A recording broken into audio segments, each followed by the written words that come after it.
No Man's Sky. Boy, did we have a field day with No Man's Sky. Here in the gaming world, we don't even know what to call what we went through yet, because we expected so much. And it's not like we expected it because we're irrational. Sean Murray went on a press tour promising things that weren't in the game. And seriously, that's what he did. But now, silence. Hi folks, it's Falcon.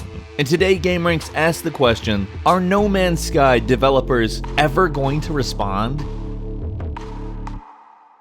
All press is good press, right? Any bit of coverage you get, and no matter what you say, was worth the time and the effort it took to get it, even if it wasn't good. This is a popular theory, and it's not one that's true. There's not only such thing as bad press, or press that can ruin your business, or press that can make your product fail. There's such thing as even too good of press, such as what happened when Sean Murray went on to a bunch of talk shows and various media outlets and said, yeah, it's definitely a multiplayer game. For real, like you could find me if you looked for me, but don't try, because if you do that, you're gonna be disappointed. And it's not because it's not there, it's because the odds are against you. It's a feature we made in the game, the multiplayer, for real, but don't do it. I mean, there's no good reason to do it, but seriously, there's multiplayer in the game. And then there wasn't multiplayer in the game. And that's how good press can be bad for you, because everybody thought something that was not real. Same thing happened to Peter Molyneux. I think I said his name right. But he made a lot of promises with Fable, and a lot of people were mad, despite that being a great game. And do you know what? A lot of people think that No Man's Sky is a great game. It certainly has all the elements of games that people like nowadays, and I've seen more than a few extremely rational videos explaining why people like No Man's Sky. You know what? I'm not here to criticize that game anymore. I don't care. Some people liked it, some people didn't. That's kind of how things go. Hello Games went silent for about a month though, and very recently they finally quote-unquote broke silence, and I'm using the term fairly loosely here. They released a patch that fixes some minor issues, such as some text clipping, and also implements a new version of some bump shaders, among a few other things, but nothing was really addressed per se, such as refunds, the general price issue, and the game's lack of multiplayer, which was something that people believed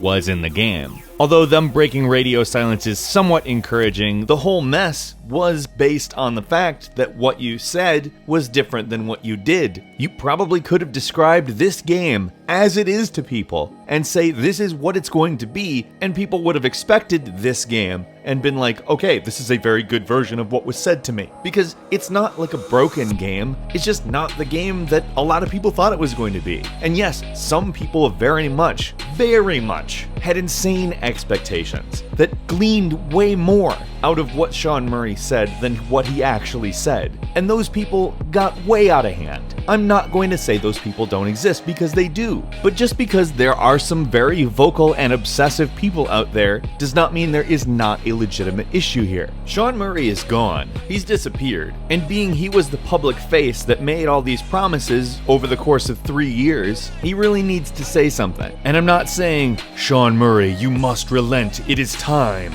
Because I don't believe in that. I don't believe an individual is accountable for the hounding and the attacking and the threats, but I do believe we're owed an explanation from the public face of the company who is supposedly the driving force behind the project, who said so many things that didn't happen, literally up to the final stretch. And I don't think we need to get him on webcam or something and embarrass him in front of the entire internet. I don't believe in that either. They need to draft a statement that acknowledges that they overpromised. That's it. That's all. Even if it doesn't have Sean Murray's name on it, just the phrase overpromised. If that's in there, I'm good. Completely cutting off from everything is not a good way to handle things, especially when the game does actually have a dedicated fan base. There are people that really like this game, and I've seen them have to defend the game because a lot of the time the criticism isn't about the game, it's about Sean Murray. They could effectively kind of put that behind them by at least addressing what has happened here. They could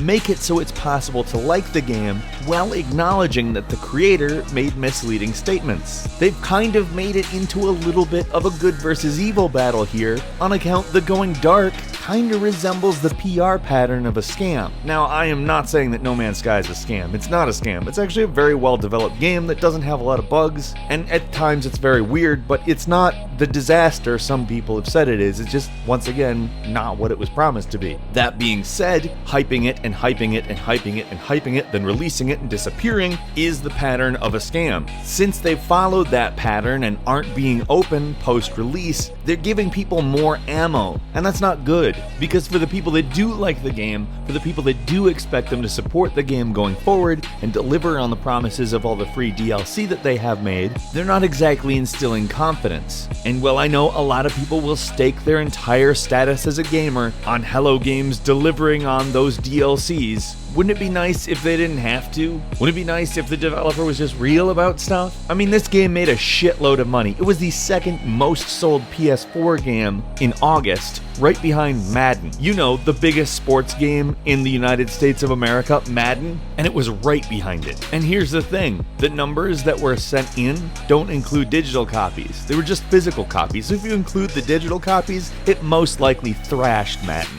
No Man's Sky made Hello Games a lot of money. And Hello Games is a 15-person indie studio. For them to make AAA money, maybe they should say something. Sony's president even criticized their PR strategy. Shuhei Yoshida himself said that Sean Murray sounded like he was promising more features than he could deliver. Now, that could be Sony just hanging them out to dry. It certainly wouldn't be the first time a multinational corporation has done so, but it has to sting just a little bit at Hello Games. Now, Yoshida did acknowledge that it was because they're an indie developer and they don't really have a PR person, and also said that he himself did enjoy No Man's Sky quite a bit, but the fact that he actually came out and said that, it says a lot. Sean Murray kind of captivated the world, the gaming world at least, with all that he had to say, and whether he intended for it to happen or not, these things ended up kind of being tall tales and created expectations that were unrealistic based on the product they were making. Now, I'm not a game developer, but letting people know